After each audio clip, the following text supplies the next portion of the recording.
အားလုံးပဲမင်္ဂလာပါ P992 USA Channel မှာပြန်လည်ကြိုဆိုလိုက်ပါတယ် Prince မှာလိုက်လို့ရင်ဘာလို့ရမလဲ setting တွေကဘာမှချိန်လို့ရမလဲဘာတွေလုပ်လို့ရမလဲအခုပဲခါတည်း like ကြည့်လိုက်ပထမဆုံးအနေနဲ့ screen server ဟုတ်ပါတယ် screen server ပါအဲ့ဒီ screen server ကို off ထားတာတို့ဖွင့်ထားတာတို့ဆိုရင်ဘာလုပ်လို့ရမလဲဘာမှဖြစ်ပါဘူးဘာမှလည်းပြန်တာမတတ်ပါဘူးဒီက screen editation အခုမြင်တွေ့နေရတာကတော့ live stream လို့ရင်တွေ့ရတဲ့ပုံမှန်တန်တိုင်းဖြစ်ပါတယ်။နောက်မှာဆောက်ခွင့်ပါမယ်။ရှေ့မှာ comment တွေပါမယ်။ဒီမှာ test တွေပါမယ်။ပထမဆုံးအနေနဲ့ပြောရရင်တော့ test ကဘာလဲဆိုရင်တော့ကိုယ့်ရဲ့ channel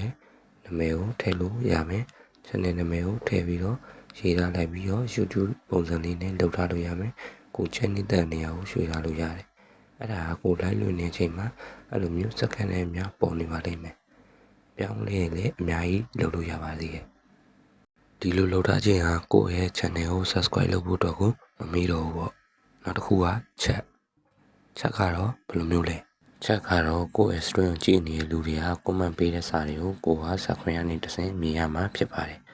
ဒါကို order ရဆိုရင်တော့မမြင်အောင်ပေါ့နော် no delay တော့တက်နေမှာပေါ့ဒါလေးကိုဖွင့်ထားခြင်းအပြင်တော့ကိုယ့်ရဲ့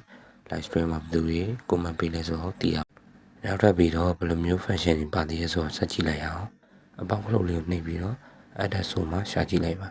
ဒါကတော့ 3D ပုံစံပေါ့ကတ်တုံးရုံလေးနဲ့ live stream မှာပေါ်စေခြင်းထားလို့ရတယ်